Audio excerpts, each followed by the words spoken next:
नमस्कार दोस्तों, मैं कुमार धनराज आपके अपने YouTube चैनल साहित्य संसार एकेडमी में एक बार फिर स्वागत करता हूँ। आइए आज हम जानेंगे भाषा के प्रकार। ठीक है, क्या जानेंगे आज हम? भाषा के प्रकार।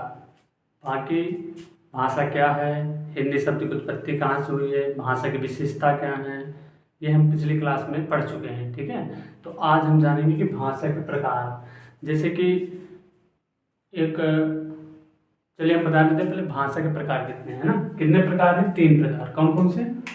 आपका पहला है मौखिक, जानते होंगे आप लोग, मौखिक भाषा। दूसरा है आपका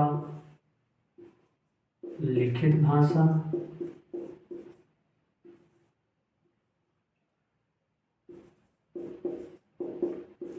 और तीसरा है आपका सांकेतिक भाषा।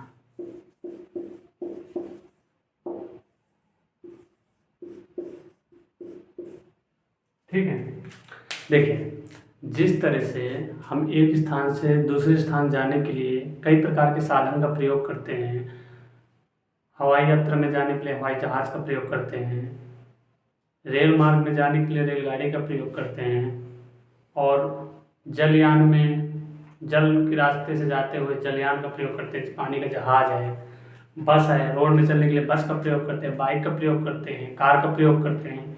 उसी प्रकार भाषा के प्रकार हैं जो अपने भाव या विचार के आदान प्रदान के लिए हम रास्तों का चयन करते हैं, साधनों का चयन करते हैं, है ना।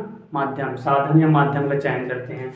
तो कितने साधन हैं भाव के, मतलब भाव या विचार का आदान प्रदान करने के लिए कितने साधन हैं? 3 साधन हैं। पहला कौन सा है? मौखिक भाषा, दूसरा है लिखित भाषा, और तीसरा है सांकेतिक भाषा।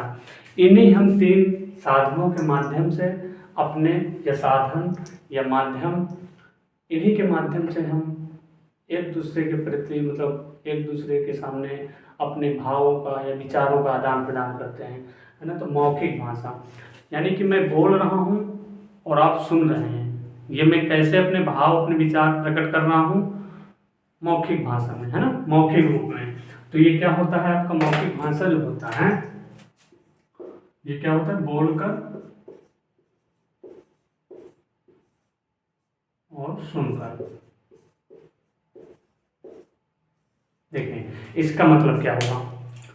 मतलब ये कि मौखिक भाषा जो है, जब कोई व्यक्ति अपने विचार का आदान प्रदान, अपने विचारों को जब आदान प्रदान करता है, वो तो बोल कर करता है, तो दूसरा व्यक्ति या सामने वाले व्यक्ति उसे सुनकर ग्रहण करता है, तो वो कौन सा रूप हुआ भाषा का? मौखिक, है ना। अगर कोई व्यक्ति बोल रहा है और सामने वाला उसे सुनकर समझ रहा है, तो कौन सा होगा? मौखिक रूप। ठीक है, और पेपर में ये नहीं पूछा जाएगा कि मौखिक भाषा की परिभाषा क्या होती है ना, उसमें उदाहरण दे देता है। कुछ क्वेश्चन कैसे आता है, कुछ उदाहरण दे देता है और उससे पूछता है कि ये किस भाषा का रूप है ना।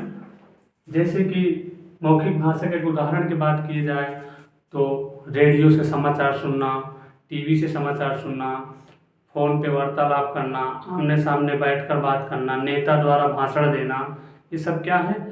मौखिक भाषा के रूप हैं। और इसको हम कैसे समझते हैं? एक व्यक्ति बोलता है और दूसरा व्यक्ति या सामने वाला उसे सुनकर ग्रहण करता है। ठीक, दूसरा हमारा आता है लिखित भाषा। देखिए जब पहले क्या होता था कि तकनीकी साधनों का अभाव हुआ करता था, तो जो दूर दराज जो अपने जान पहचान के रिश्तेदार लोग रहते थे, तो उनके तक जो है, उनके पास तक अपने जो विचारों को मतलब आदान प्रदान करना था, अपने भाव या विचार पहुंचाना था, तो लिखित रूप में मतलब करते थे, है ना। चिट्ठी उट्ठी से पहले चलती थी, चिट्ठी के द्वारा हम भाव या विचारों का आदान प्रदान करते थे पहले, तो वहीं से लिखित भाषा आई है। ठीक है, तो लिखित भाषा में मतलब क्या है? इसके उदाहरण कौन कौन से हैं? जैसे कि पत्र, पत्रिकाएं, है ना, मासिक हो, त्रैमासिक हो, छमाही हो, वार्षिक हो, कुछ भी हो। जैसे कुछ जीके की बुक वगैरह हम पढ़ते हैं, और भी जी, यानी कि एक शब्द में, मतलब एक लाइन में कहें कि जितनी भी चीज़ें हमारे सामने लिखित रूप में प्रस्तुत होती हैं, वो सब क्या है? लिखित भाषा का रूप है। ठीक है, कोई भी चीज़ हो, हमारे सामने अगर लिखित रूप में आती हैं तो वो क्या है, लिखित भाषा है। और लिखित भाषा क्या होता है, लिखकर, एक व्यक्ति लिखकर अपने विचार को प्रकट करता है और सामने वाला उसे ग्रहण करता है, क्या, पढ़कर।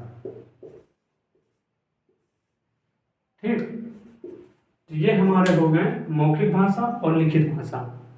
अब आते हैं हम सांकेतिक भाषा में। सांकेतिक जो होता है इसका होता है संकेत, ये इशारा।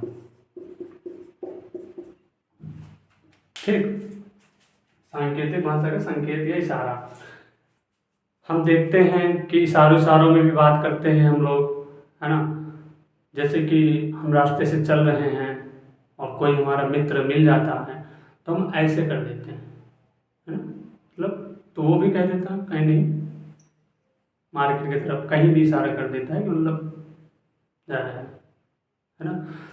तो सांकेतिक भाषा में क्या है, संकेत का होता है। जैसे कि जो बोल नहीं पाते हैं वो अपने संकेत बोलते हैं, यानी कि खाना है मुझे, पानी पीना है ना, मुझे नींद आ रही है, जैसे भी करके। तो ये हमारे सब क्या है, संकेत भाषा है। ठीक है, और संकेतिक के जैसे कि आपको एक उदाहरण दिया जाए कि देखिए जब क्रिकेट मैच होता है तो फेंक रहा खिलाड़ी जब गेंद को, और गेंदबाज जो है जब गेंद को फेंकता है और खेल रहा खिलाड़ी अगर आउट हो जाता है तो अंपायर सिर्फ एक उंगली उठाता है ना। दर्शकों के पास जाकर ये तो नहीं कहता है ना कि वो खेल रहा खिलाड़ी आउट हो गया है भाई, आप लोग ताली बजाने लग जाओ, है ना। वो सिर्फ एक इशारा करता है, खिलाड़ी आउट हो गया, और खेल रहा खिलाड़ी पवेलियन की तरफ वापस चला जाता है। जैसे एक उदाहरण पे और समझिए इसे, ये क्वेश्चन भी आया था कि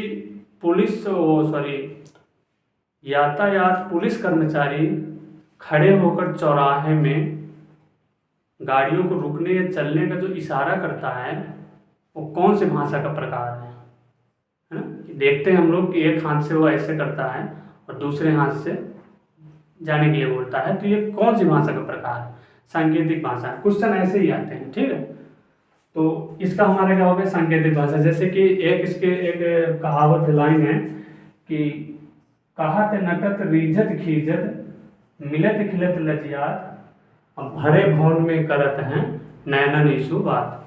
मतलब कि इस लाइन का मतलब है कि देखिए हम, मतलब एक भवन है, वहाँ पे पूरा परिवार बैठा हुआ है और नायक नायिका भी बैठी हुई है, लेकिन नायक नायिका माँ बाप के सामने तो बात कर नहीं सकते ना, तो वो इशारों में पूरी बात कर लेते हैं कि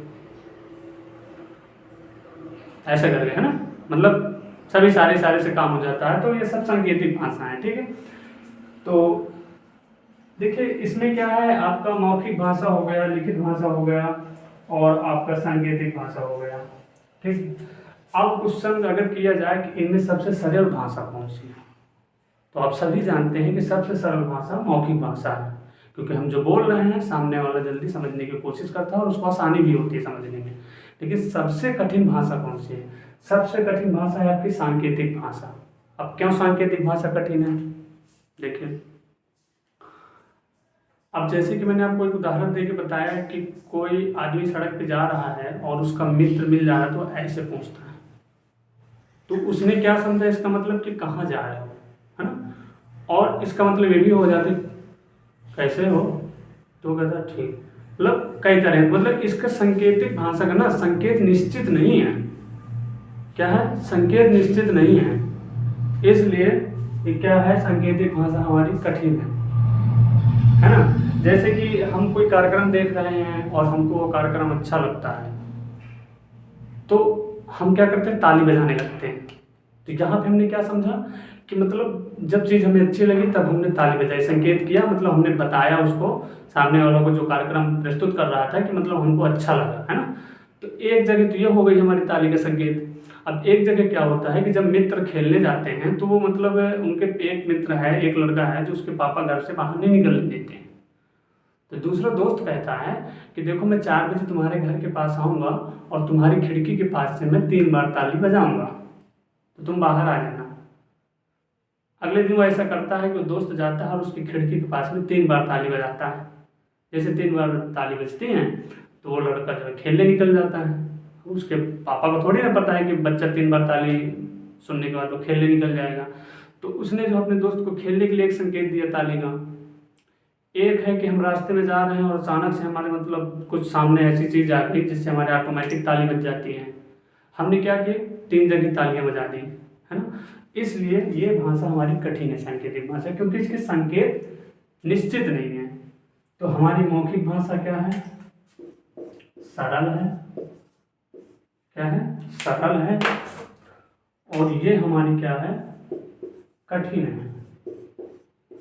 और लिखित भाषा जो है वो सरल और कठिन दोनों है। क्यों है सरल और कठिन, कुछ कहीं कहीं ऐसे लेख मिल जाते हैं हमको कि हम नहीं पढ़ पाते हैं, कहीं कहीं ऐसी चीज़ें मिल जाती हैं जिसको हम आसानी से पढ़ लेते हैं।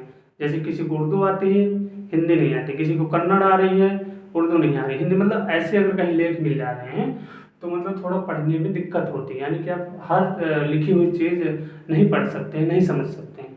तो इसलिए लिखित भाषा क्या है, कठिन भी है और सरल भी है। क्या है, लिखित भाषा क्या है, कठिन भी है और सरल भी है। सरल, कठिन,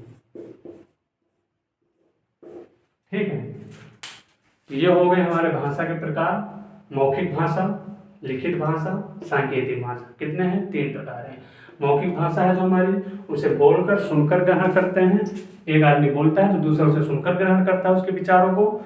लिखित भाषा में क्या होता है कि वो अपने विचार लिखकर प्रस्तुत करता है तो सामने वाला उसे पढ़कर ग्रहण करता है। तीसरा हमारा सांकेतिक भाषा, एक व्यक्ति संकेत करता है, दूसरा वाला उस संकेत को समझता है और उसके विचारों को ग्रहण करता है। लेकिन ये सबसे कठिन है और मौखिक सबसे सरल है। लिखित भाषा सरल और कठिन दोनों है, ठीक है। तो आज की क्लास हम यही समाप्त करते हैं, आज इतना ही, फिर मिलते हैं अगली क्लास में, ठीक। तब तक के लिए नमस्कार। और जो भी कमियां हो उनको आप थोड़ा सब मतलब इंतजार करने की कोशिश करें, इसके बाद हम जल्दी ही मतलब सब चीज़ें सुधारने की कोशिश करेंगे, ठीक बच्चा। ओके, बाय बाय, टाटा, नमस्ते।